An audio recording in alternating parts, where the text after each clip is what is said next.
Olá a todos, sejam muito bem-vindos a mais um episódio do TJCC no Ar, o podcast do movimento Todos Juntos contra o Câncer. Eu sou Luana Lima, estou na coordenação do movimento TJCC, sou advogada e também trabalho pela melhoria da atenção oncológica no país. Hoje nós vamos tratar de um tema muito importante, né, de grande relevância e impacto na nossa saúde pública, não é? As discussões sobre a regulamentação dos dispositivos eletrônicos para fumar. E para tratar desse tema eu tenho dois convidados muito especiais, que são parceiros aqui do nosso movimento. Mônica Andrés, que é psicóloga, mestre em psicologia clínica e também diretora da ACT Promoção da Saúde. Seja bem-vinda, Mônica. Obrigada, Luana, é um prazer estar aqui e gostaria de agradecer pela oportunidade e cumprimentar a todos, inclusive nosso outro convidado, Alexandre. Doutor Alexandre Kawasaki, médico pneumologista, doutor em pneumologia com atuação no Einstein e também no AC Camargo. Seja muito bem-vindo, Alexandre. Luana, muito obrigado. Para mim é um prazer estar aqui. Agradeço a todos o convite e é um prazer estar aqui com a Mônica discutindo esse assunto tão importante. Muito obrigada. O Movimento Todos Juntos contra o Câncer, né, tem uma atuação específica, né, com temas de relevância para a oncologia, né, para os pacientes, para a saúde pública em geral, e a gente está com um tema em discussão na Anvisa, não só na Anvisa, mas também no nosso Congresso, né, que é a questão da regulamentação dos dispositivos eletrônicos para fumar, para fumo, né, e a gente não poderia deixar de falar sobre esse tema aqui no nosso podcast.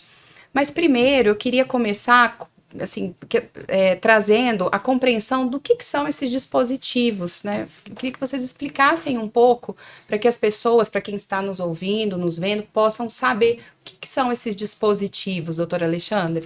Esses dispositivos eles surgiram na China pouco mais de 20 anos atrás com o objetivo de reduzir o uso do tabaco clássico, né? O tabaco queimado, cigarro, por aí vai. E a ideia inicial era uma forma de você usar a nicotina que mudasse e fosse mais segura. Idealmente foi por isso aí. Mas uma coisa na hora que você começa, né, a ideia.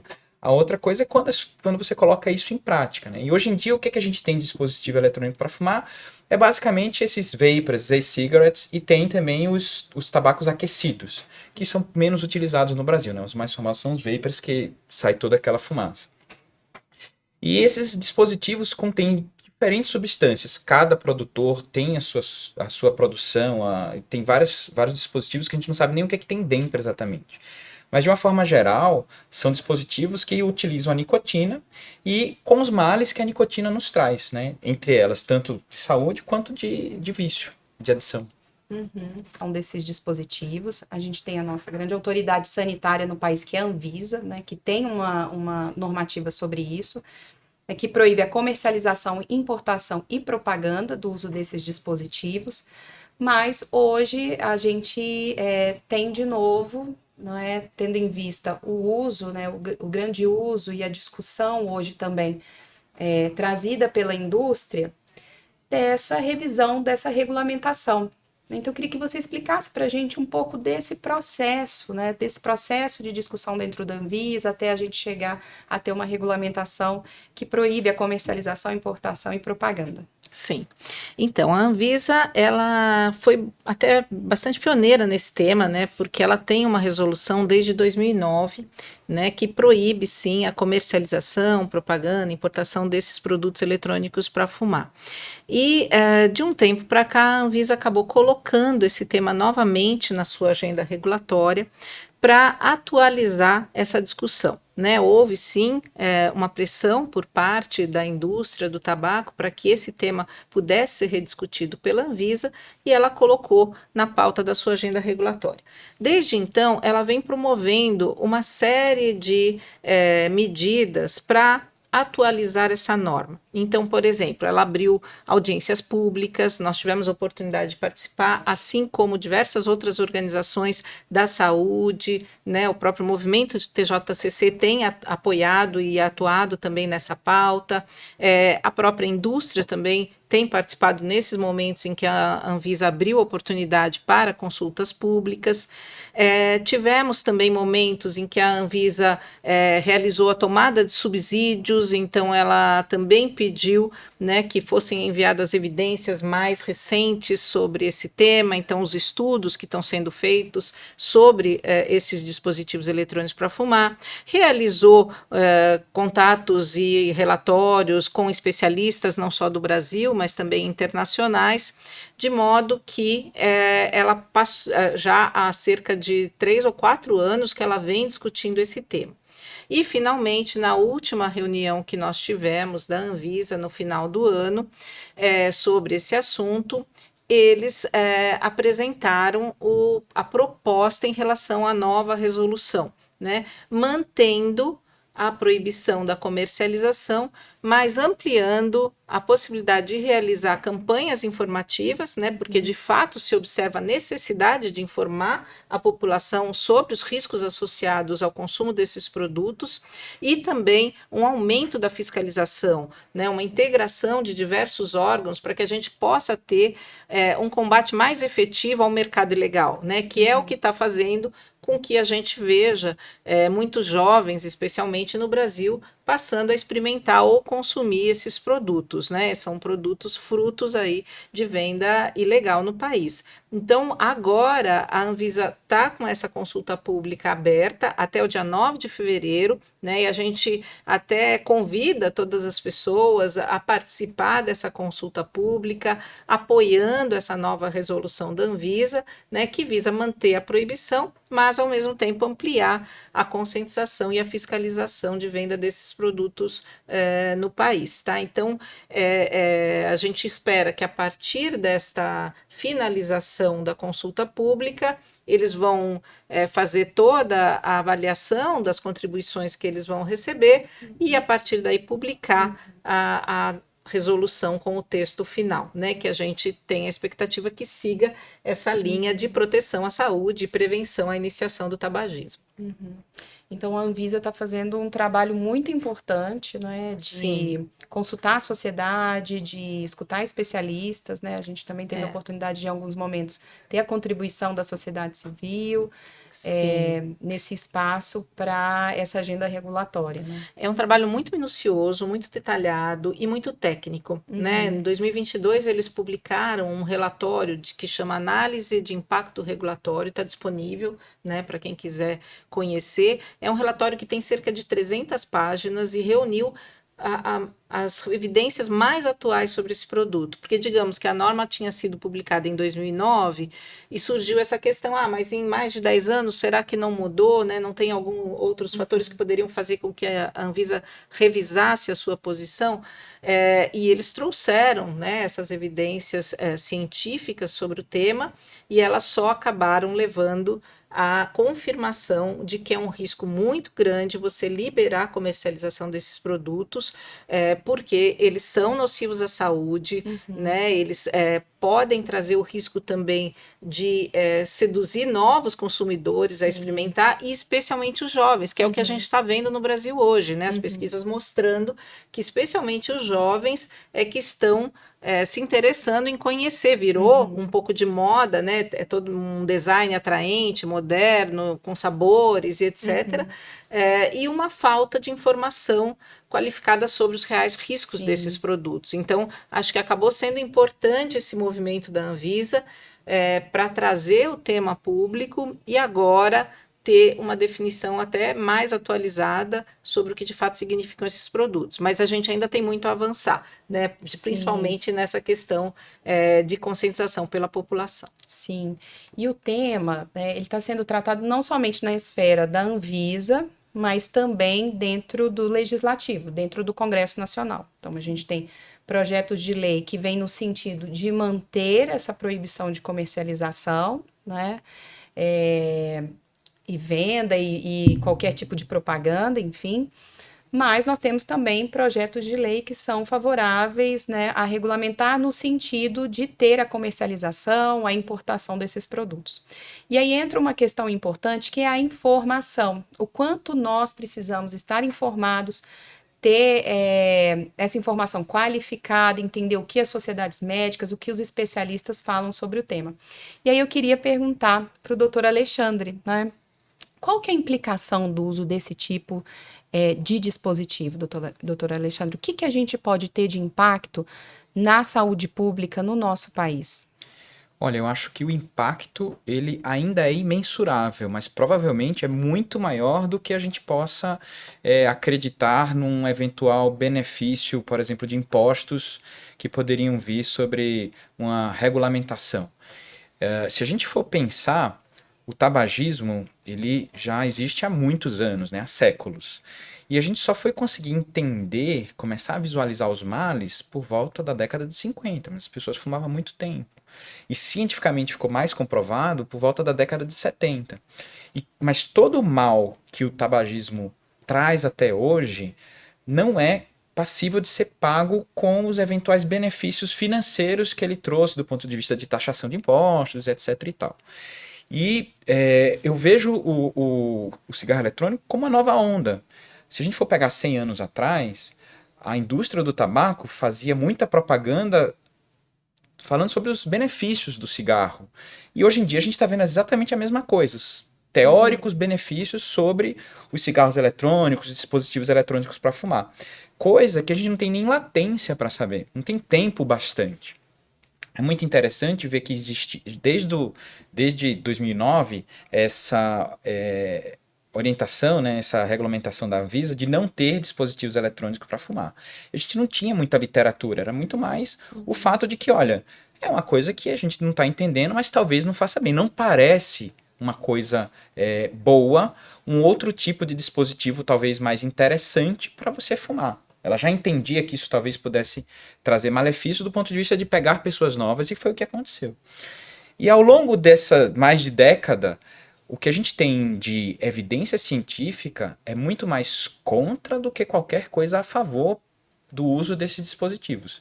Então, diferentemente do cigarro comum, a gente sabe que existem lesões pulmonares agudas graves e pessoas que morreram por estar fumando. E pessoas jovens começaram a fumar, dentro de um mês desenvolveram uma doença respiratória grave, como a gente viu na Covid, estilo uma Covid grave. Essas pessoas morreram, teve uma epidemia nos Estados Unidos de jovens morrendo porque começaram a fumar dispositivo eletrônico. Isso não aconteceu com cigarro. Isso que você está nos contando é o tipo de informação que não chega ali para o público-alvo, né? Que são os jovens, né? Mas já tem casos no Brasil, e um deles é de um amigo meu, de uma jovem que faleceu depois de usar cigarro eletrônico, fez uma insuficiência respiratória grave, precisou ser entubada e veio a falecer. Tinha menos de 30 anos. E cada vez mais a gente está começando a ter evidência científica do uso de longo prazo. Porque uma coisa é o uso de curto prazo, outra coisa é o uso de longo prazo, como a gente consegue ver no câncer de pulmão, no enfisema, que normalmente demora 30, 40 anos de cigarro para você desenvolver. E a gente já tem com esses 20 anos de uso de cigarros eletrônicos e afins, já consegue identificar doenças causadas pelo uso crônico, e isso a gente está falando tanto de doenças pulmonares mais raras, que são as doenças pulmonares intersticiais, já tem sinais de doença de via aérea, como o DPOC, como piora de quadro asmático, e por aí vai, né? Sinais também que tem relação com câncer, coisa que deveria talvez ter esses dados de forma mais robusta daqui a 10 ou 20 anos, a gente já está tendo sinais agora. E as pessoas que estão fumando agora são as pessoas que estão sendo as cobaias do que vai acontecer no futuro. E elas não têm noção disso, né? Eu acho que isso é uma coisa muito importante. Elas não sabem que estão sendo testadas para ver o que é que vai acontecer lá na frente. Com a falsa ideia de que é mais seguro, de que isso é mais saudável e que não traz tantos males. Não, a gente não sabe disso. Talvez traga até mais males do que o cigarro comum. Sim. Eu queria até complementar, se for possível, também falando da questão da nicotina, porque muitas pessoas às vezes acham que esses produtos, não tem nicotina, né? Mas a maior parte deles tem sim. E inclusive muitos dos cigarros eletrônicos, eles estão utilizando uma forma de administração da nicotina, que é os sais de nicotina, que acaba fazendo com que a concentração de nicotina seja ainda maior do que o que a gente tinha nos cigarros convencionais, né? Levando há uma dependência muito rápida, né? Então a pessoa que começa experimentando, logo depois ela acaba sentindo necessidade de consumir novamente, né? Então você vê às vezes pessoas vapeando, como eles falam, né? Frequentemente, né? Esses produtos e a nicotina, além de ser responsável pela dependência, ela também tem impacto no nosso organismo, né? Acho que o doutor Alexandre também talvez possa comentar um pouco disso, né? Porque o impacto, por exemplo, cardiovascular é muito grande. Então, também já estão vendo casos, né, de problemas cardiovasculares, infarto e outros em jovens, né, devido ao uso do cigarro eletrônico. E Infarto, Mônica, derrame. Sim. e se fala justamente do uso desses dispositivos para redução de danos daqueles que fazem uso ou que têm, né, fazem uso da nicotina, do cigarro comum, convencional. Mas o que a gente vê é uma informação equivocada, né? Uma falta de conhecimento ali sobre os riscos e sobre, de fato, o que são esses dispositivos, né? Eu queria que você falasse também um pouco sobre isso e também sobre a informação que é vinculada sobre esses dispositivos, né? Sim, eu acho que quando a gente fala de dois temas que a gente já falou aqui, né? Por exemplo, que nós estamos vendo que jovens que nunca fumaram cigarros convencionais é a maior parte do público que está fazendo uso dos cigarros eletrônicos e dos outros dispositivos eletrônicos para fumar. E um aumento, por exemplo, do risco cardiovascular já comprovado, você já não pode falar em redução de danos, né? Porque você já está tendo um maior risco cardiovascular e fazendo com que pessoas que nunca fumaram estejam iniciando o tabagismo. Então, já é incompatível com a ideia da redução do dano, de danos, né? Depois que, por mais que você possa ter em alguns desses produtos uma menor quantidade de substâncias, por exemplo, tóxicas, isso não significa que ele seja menos danoso à saúde, porque, digamos, substâncias cancerígenas, né? Ele pode ter uma quantidade menor, mas se ele tiver substâncias cancerígenas a qual o ser humano não deveria ter contato nenhum, né, ele está exposto ao risco de desenvolver câncer da mesma forma, né? Então é ilusório às vezes você pensar que esses produtos eles são inócuos ou eles não trariam riscos ou que aquela fumaça que sai deles é só vapor. Não, né? A gente está falando de um produto que hoje já se identifica mais de 2.000 substâncias, sendo que algumas delas nem tinham sido identificadas. Muitas dessas substâncias podem ser conhecidas para uso consumo oral, mas não pela via inalatória. Então, tem uma série de problemas associados a esses produtos que eu acho que agora, né, a área da saúde tem começado a desvendar um pouco mais, né? Mas como o próprio doutor Alexandre falou, são produtos relativamente novos no mercado, então muita coisa a gente ainda vai descobrir sobre isso, né? Então, mas acho que já acende aí a luz de alerta, né? Sim. E essa questão de não distorcer, a gente costuma falar que é uma tentativa de redução de danos muito mais para a indústria, né, que estava perdendo o mercado, do que de fato para a saúde das pessoas.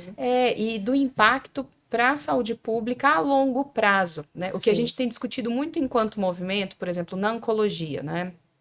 A gente tem uma nova política, a Política Nacional de Prevenção e Controle do Câncer, né? Que está em fase de regulamentação. A gente tem que estabelecer políticas de prevenção e controle do câncer, e a gente tem essas discussões ou riscos, né, de ter a mudança, né, de regulação, de legislações, que vão ter um impacto muito grande, né? A gente sabe que é um impacto negativo, não sabe a dimensão completa disso, mas com certeza com grandes impactos para a saúde pública, né, doutora Alexandre? Eu acho que a Mônica falou umas coisas muito interessantes aí, né? Primeiro é a quantidade de substâncias. A gente não sabe exatamente por unidade o que é que tem, né? Depende muito de onde é comprado, então muita gente desconhece. E o que é interessante, alguns produtos cancerígenos não existe concentração mínima segura. O ideal é 0, porque uma partícula sequer já pode terminar induzindo câncer. E aí vem outra coisa também. Toda lesão que está associada ao tabaco, em geral, é uma lesão que ela fica persistente. Então não é uma coisa assim, parei de fumar, agora meu risco não existe mais. Não. Se a pessoa fumar 10 anos, ela vai carregar esses 10 anos de fumo né, quer seja dispositivo eletrônico, quer seja cigarro, para o resto da vida. E uma coisa que a gente vê muito, e isso também já tem evidência científica bastante, é que muitas vezes o dispositivo eletrônico para fumar, ao invés de ser algo para ajudar a parar de fumar, tem sido a porta de entrada para o tabagismo comum para a grande maioria das pessoas. Então, é muito comum eles acumularem os dois vícios. Eles têm um vício que eles são socialmente aceitos, vamos dizer assim, porque é gostoso, ninguém sente aquele cheiro incômodo. E tem o outro que traz outro tipo de prazer e outro tipo de dano associado. E a gente não sabe o que, que isso vai acontecer. Sim, É muito sim. complicado. E qual é o posicionamento hoje que a gente tem das sociedades médicas também com relação ao tema, né? Porque eu acho que nesse processo de informação, que eu acho que compreendo que é o nosso papel aqui, né, enquanto profissionais, enquanto movimento, né, enquanto instituições, né, que militam pela saúde, qual que é o posicionamento também desses especialistas?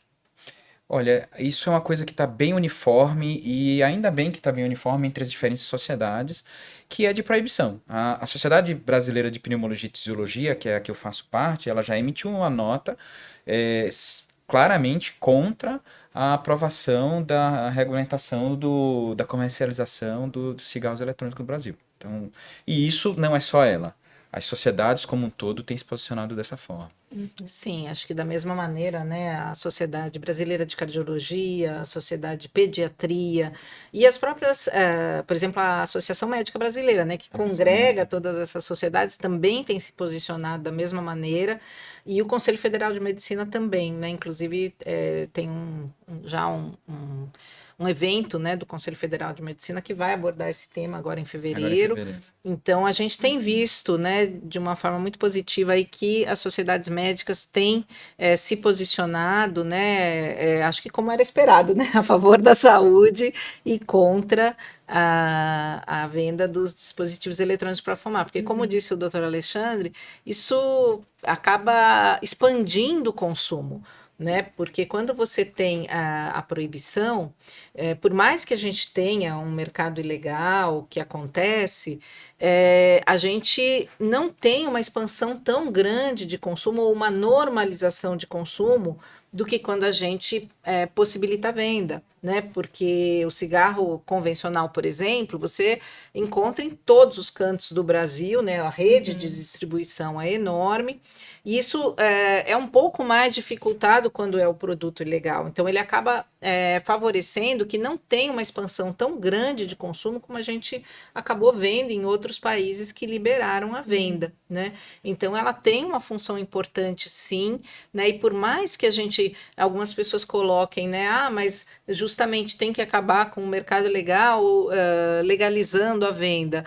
A gente não acaba com o mercado ilegal legalizando a venda, porque se assim fosse, a gente não teria cigarro contrabandeado, né, que é legalizado no país. Isso, acho que é um ponto fundamental da gente compreender nessa discussão, né? Sim, e a gente continua tendo um problema com contrabando de cigarros. Então, é outra forma de combate, né? Quer dizer, a gente até tem no Brasil um protocolo de combate ao mercado ilegal que tem que ser implementado integralmente para a gente conseguir coibir a venda ilegal. Mas não é legalizando que a gente vai fazer isso, senão a gente não teria mais venda de cigarro contrabandeado no país. E a gente tem um problema crônico há mais de 30 anos.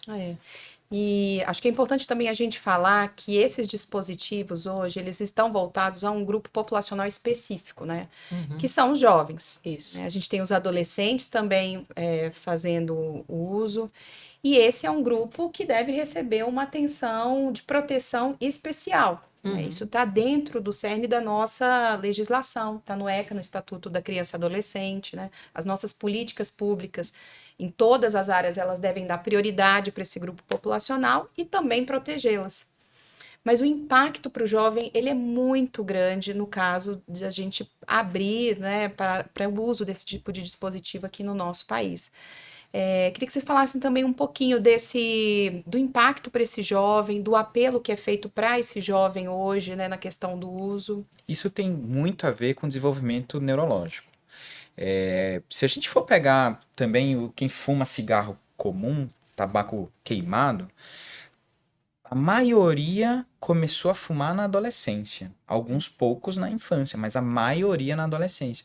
Que é o momento onde o nosso cérebro ele ainda está em formação, as ligações, as conexões estão sendo formadas, e é um momento onde a gente é muito mais susceptível a um vício, uma adição, do que na idade adulta. Então, é de interesse total para a indústria seduzir essa faixa etária. Por isso que a maioria dos dispositivos ela é bonita, né? É uma coisa chique, é uma coisa que chama atenção, aquela fumaça toda que solta.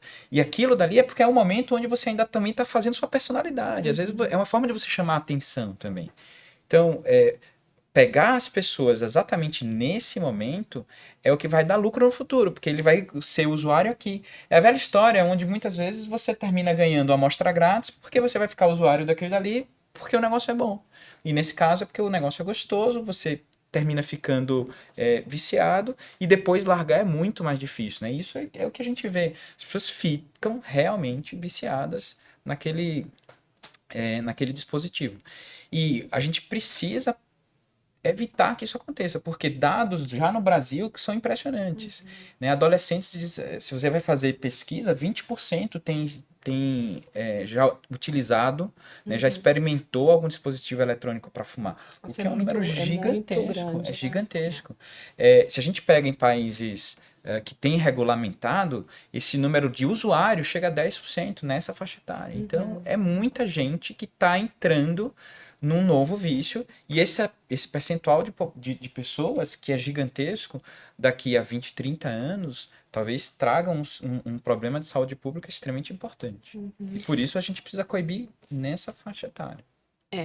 O risco da gente ter uma nova geração de fumantes, né? Sendo que a gente teve no país toda uma conquista de conseguir reduzir, né, o número de fumantes no Brasil. Então, em 1989, a gente tinha quase 35% da população fumando. Em 2019, foram 12,6%, ou seja, nós tivemos uma redução significativa, né?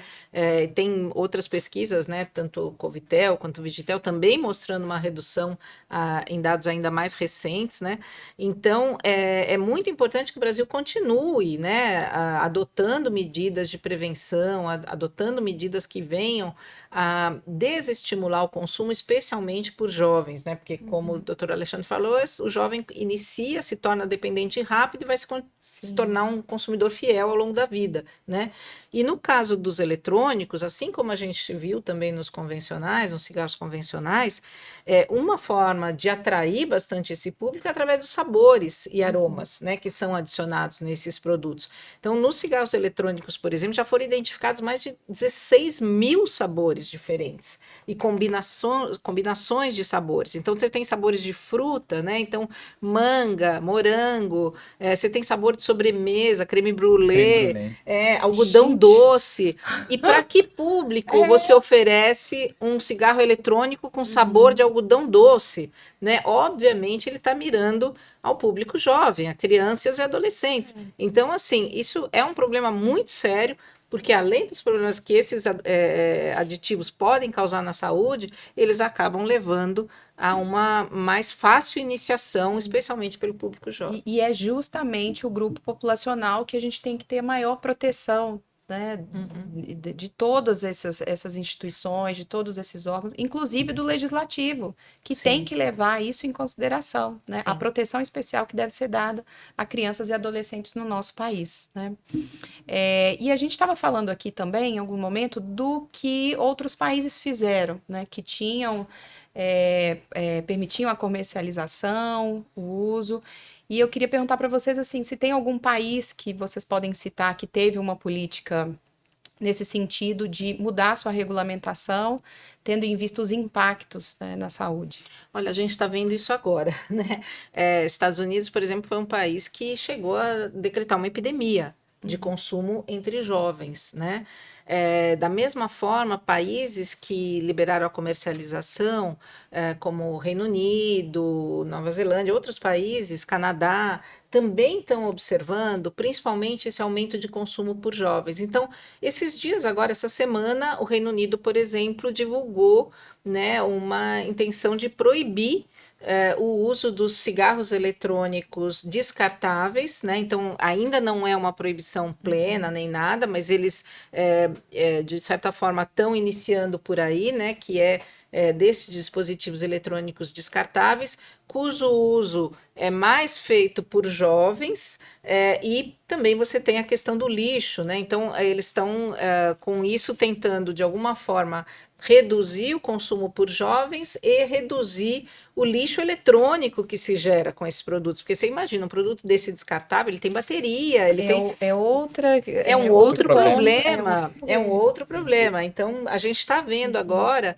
movimento desses países no sentido de tentar controlar e reduzir um pouco o consumo, especialmente pela população jovem que acabou crescendo.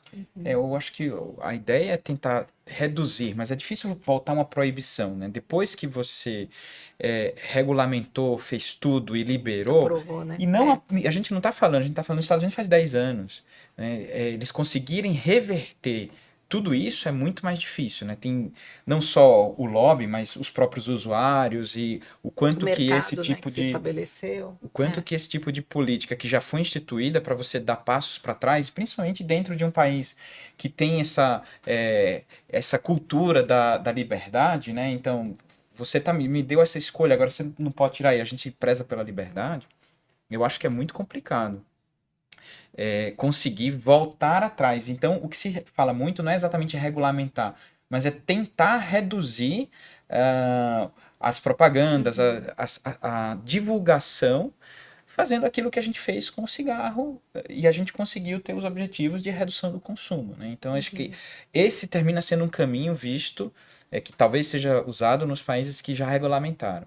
O problema é que a gente não consegue pensar em algo que seja minimamente benéfico em fazer esse tipo de regulamentação no Brasil. Então, por que regulamentar para depois a gente seguir o mesmo caminho que eles estão seguindo, que é agora tentar restringir, né? A gente, por um lado, é até bom, porque a gente foi atrasado em relação aos cigarros eletrônicos quando a gente compara com outros locais do mundo, quando a gente compara com a Europa, com os Estados Unidos, onde houve essa liberação muito antes, essa discussão muito antes. E a gente tem a oportunidade de ver o quanto que isso está dando errado lá. E a gente não deveria seguir o mesmo caminho que eles seguiram, que agora estão fazendo, puxa, não deveríamos ter feito isso, talvez o caminho devesse ter sido outro. E um retrocesso com relação às políticas estabelecidas, às restrições, tudo que foi feito relacionado ao cigarro convencional, né? Esse é um risco também, né? Porque, na verdade, a gente teve, né, como a gente comentou, né, um avanço muito grande no Brasil, né, foram diversas políticas que foram implementadas e que precisam continuar avançando, né, então, claro que os dispositivos eletrônicos para fumar, eles estão dentro desse contexto, né, então, seria muito triste para o Brasil a gente ver esse retrocesso e começar a ver de novo um aumento ou qualquer coisa desse tipo, por isso que a gente entende que precisa, sim, expandir a informação ao público, né, a gente tem no país também o acesso ao tratamento gratuito via SUS, né, que é importante destacar, porque um outro ponto que às vezes alegam em relação aos dispositivos eletrônicos é que eles ajudariam o fumante a parar de fumar, né? Primeiro que eu acho que é importante distinguir o conceito aí do tabagismo, porque às vezes se falar, eu consegui parar de fumar com o dispositivo, mas ele ainda está fumando, né? Quer dizer, ele trocou de produto. Então, assim, isso não é cessação. E a própria Organização Mundial da Saúde, agora no final de 2023, também lançou um movimento, um call to action, dizendo que não é um produto reconhecido como eficaz para cessação. Então, a gente não pode correr o risco de colocar um produto desse achando que ele pode ajudar algumas pessoas a parar de fumar, quando no Brasil a gente já tem um método reconhecido de apoio à cessação do tabagismo sendo oferecido no Sistema Único de Saúde. Então, esse é um outro ponto, né? Eu acho que o Brasil já tem algumas políticas que podem ajudar nesse processo, né, não só de prevenção, como de cessação do tabagismo, e elas não passam pelo uso de novos produtos que trazem novos riscos. E eu, até do ponto de vista científico, uma coisa interessante é que quando se foi estudado o dispositivo eletrônico para fumar como cessação de tabagismo, o que ele, na verdade, mostrou é que ele é uma forma de trocar. Você troca muitas vezes um pelo outro, então a gente não consegue falar em redução de danos, mas mais comum ainda é você transformar o usuário dos dois. Um usuário que usava um só, ele passa a usar os dois dispositivos. Então, Olha. como é que a gente consegue falar que isso traz alguma redução de danos? E lembrando que a quantidade de nicotina, muitas vezes, ela pode ser muito maior, uma coisa interessante. Outras vezes ele termina usando muito E é uma mais, informação também que não é, não é né, falado. não é falada. As pessoas às vezes Às não vezes sabem, usam né? muito mais, eles terminam usando muito mais, né, nicotina num dispositivo eletrônico do que num cigarro convencional. E tem também um detalhe muito interessante. Acredito que foi em 2021 ou 2022, uma das maiores produtoras de dispositivo para tratamento de asma, de bronquite, de enfisema, lá no Reino Unido. Então ela produz o dispositivo ela produz a bombinha. E ela é especialista em fazer o remédio chegar no seu pulmão. Então ela tem uma alta expertise de fazer com que remédios sejam bons para o pulmão. Foi comprada pela Philip Morris, com o objetivo de melhorar a forma de entregar substâncias que trazem o vício, que trazem adição para as pessoas. Então é para facilitar o vício para os usuários. É impressionante. Então, vou voltar nossa discussão agora para a questão no legislativo, né? A gente tem projetos de lei relacionados a esse tema que estão em tramitação, né? Foram apresentados no ano passado. Um deles é o PL da senadora Soraya Tronic, né? O PL 5008 de 2023, e que vai na contramão do que nós estamos discutindo aqui, né? Porque a proposta do PL é que, a partir do registro na Anvisa, você possa ter a produção, importação e venda no Brasil desses dispositivos eletrônicos. A gente também tem um outro PL, que é do senador Eduardo Girão, o 4356 de 2023, né, que já mantém essa proibição, né, de comercialização, de venda. Então, como que você vê isso, Mônica, essa discussão no legislativo? A gente está falando também de um papel importante da Anvisa, que deve ser considerado também por esses senadores, também pelos deputados federais, não é? E a gente tem propostas que vão num sentido contrário do entendimento da Anvisa. Sim, na verdade a Anvisa é a autoridade sanitária do país, né, e acho que vem trazendo, como a gente mencionou, né, todo um processo de discussão desse tema, né, reunindo aí evidências científicas mais atualizadas sobre os dispositivos eletrônicos para fumar, e a princípio a RDC da Anvisa bastaria, né, para a gente ter a normativa no Brasil sobre esse tema. Porém, como esse debate também foi levado para o legislativo, a gente viu o surgimento de diferentes tipos de projetos de lei, né? E um deles, que você mencionou, da senadora Soraya Tronic, ele vai no sentido contrário, porque ele permite a venda desses produtos, né, permite a produção, importação, etc.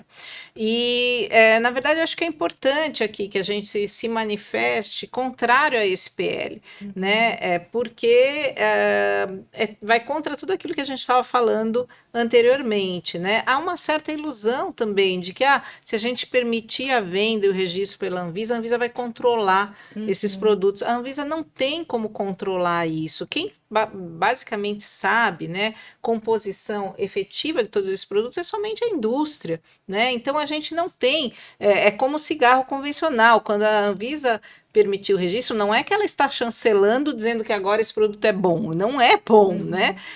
Então acho que é importante destacar isso e, neste caso, apoiar então o projeto que está alinhado com a proposta da Anvisa, né, respeitando aí, inclusive, toda essa expertise, né, da Autoridade Sanitária do Brasil, do que aquele que vai contra e pode levar a uma expansão de consumo. Né? Então, acho que a gente tem, para acompanhar agora esse ano, esse tema deve voltar a um debate, né, dentro do Legislativo também. Imagino que talvez tenha, assim como teve o ano passado, audiência pública sobre isso, talvez tenha nova audiência pública sobre isso nesse ano, mas especialmente agora, o mais importante é participar da consulta pública da Anvisa, né, que está aberta até o dia 9 de fevereiro. E para isso, se você me permite, Luana, até queria convidar as Sim. pessoas a conhecer, né, uma campanha que a CT Promoção da Saúde está lançando com a hashtag Cancela o Vape, mas também pode acessar o site que é vapevicia.org.br, e ali ela tem, inclusive, uma informação mais detalhada sobre a consulta pública e como cada pessoa ou cada organização pode participar desse processo. Excelente, Mônica. A gente vai divulgar aqui essa campanha também. A gente vai trabalhar ativamente nesses próximos dias para que a gente possa ter uma boa quantidade de contribuições, né, para a consulta pública e também junto ao legislativo, né? Sim. O movimento TJCC vai acompanhar a tramitação, mas também com incidência direta junto aos parlamentares para que a gente não tenha esses retrocessos, né?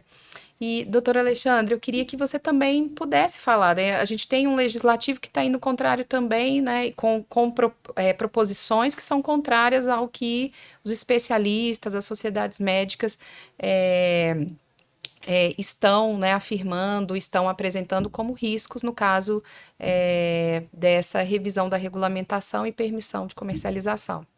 Eu concordo com a Mônica. Eu acho que a Anvisa, ela tem todo um trabalho, todo um estudo que ela faz para mostrar cientificamente quais são os objetivos que pode vir dali. E a grande pauta que os cigarros eletrônicos colocam, que é redução de danos ou algo que auxilia a parar de fumar, não tem evidência científica. Então, isso termina acontecendo o que a gente viu várias vezes, que é uma evidência científica, algo que está muito bem estabelecido e que a gente consegue dizer que acontece daquela forma, vem alguém e simplesmente fala, eu acho que não, e esse acho parece que tem um poder tão grande quanto uma metodologia, um trabalho de pesquisa árduo, extenso, e alguém vem, eu acho que não. Esse eu acho que não tá ganhando um peso que não deveria ganhar.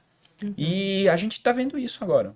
Então, eu entendo que a Anvisa tem todo o dever de trazer esse tipo de informação, e aí começa aquele questionamento. Como é que um leigo pode começar a querer questionar alguém que tem um nível de conhecimento sobre o tema muito acima do outro? Então, eu fico extremamente incomodado com isso. Acho que a gente pode levar do ponto de vista de liberdade e outras coisas no meio, mas, no fundo, a gente também tem que pensar como país, como nação, como saúde pública e como é que a gente vai pagar tudo isso. Não é simplesmente, vamos liberar, mas isso aí vai trazer custos muito grandes, não só para nós, mas para as próximas gerações que vêm por aí. E é isso que a gente está vendo. Eu entendo que Sim. a regulamentação da Anvisa deveria seguir, a gente não ficar levantando tentar derrubar algumas coisas que estão muito claras aí na base de uma lei. Por isso que é tão importante a nossa participação nesse momento, né, na consulta Sem pública. dúvida. E uma coisa que só que eu ia comentar, né? Acho que o Alexandre comentou essa questão também do argumento da liberdade, né? Mas acho que é muito importante a gente lembrar, né? Tabagismo não é liberdade, né? Pelo contrário, né? A dependência, ela é muito mais uma escravização da pessoa, né? Que acaba começando muitas vezes a utilizar qualquer produto de tabaco, né? Seja ele o cigarro convencional, seja dispositivo eletrônico, né? Achando que vai ter controle sobre aquilo, e rapidamente ela desenvolve uma dependência extremamente forte. Acho que quem foi fumante, né, ou é fumante, sabe disso, né, da dificuldade que é depois de conseguir parar de fumar. E isso muitas vezes vai demorar anos da vida dela para que ela consiga superar, mesmo hoje existindo métodos de tratamento e etc. Então, é muito difícil a gente falar, né, em liberdade num contexto que você está falando também do fornecimento do uso de uma droga, né, psicoativa, e que causa dependência muito intensa nas pessoas. Então, acho que é sempre importante lembrar disso, né? Eu acho que nós estamos falando de uma droga, não é um produto qualquer, né? Não é um produto inócuo, não, né? Nós estamos falando de uma droga. Eu acho que é muito interessante um detalhe quando a gente fala em vício, que as pessoas muitas vezes não têm noção, mas muitas vezes o cigarro termina sendo o vício mais difícil para largar. É muito comum, eu atendi durante muito tempo pacientes com câncer e que fumavam. E a gente vê de tudo. Ah, ele já foi usuário de droga, já foi usuário de álcool, mas é quase uma unanimidade que o mais difícil de parar de fumar sempre foi o cigarro. E por razões muito simples. Primeiro, porque é socialmente aceito. Quando você é dependente do crack, você fica marginalizado na sociedade. Quando você fuma cigarro, hoje em dia, a marginalização ela é leve, né? Ele não pode fumar no ambiente fechado, se ele está no restaurante tem que sair. E o cigarro eletrônico, apesar de haver proibições, hoje em dia é totalmente aceito. Você fuma na casa de uma pessoa sem ela pedir para você ir fumar lá de fora, porque aquele aroma Não traz não o mesmo incomoda. incômodo, né? É diferente de um fumante que ele não vai fumar na casa de alguma outra pessoa conhecida. Então, o fato de ser socialmente aceito, de não causar uma mudança na sua vida, né? Porque o usuário de droga pesada, ele muda, ele perde nível social, ele não só perde amizade, mas ele tem essa dificuldade. O cigarro, não. Então, e tem o prazer, as pessoas gostam, né? Então, eu falo que tem vários tipos de dependência, não é uma dependência química. Tem o hábito, que é a pessoa gostar, sentir prazer em fazer isso. E é muito difícil você mudar um hábito, é muito difícil chegar e falar assim, olha, para de escovar o dente. Você não vai conseguir de uma hora para outra, e isso é ruim você parar.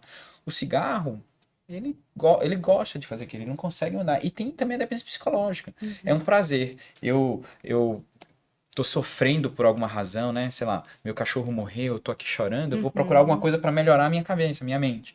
Muitas vezes a pessoa pode querer comer um chocolate, a pessoa pode querer fumar um cigarro eletrônico. Então são várias formas que a gente termina dependendo daquilo ali e nem nota que tá dependente. Ah, eu não sou viciado. Não, você é de outras formas, mas Sim.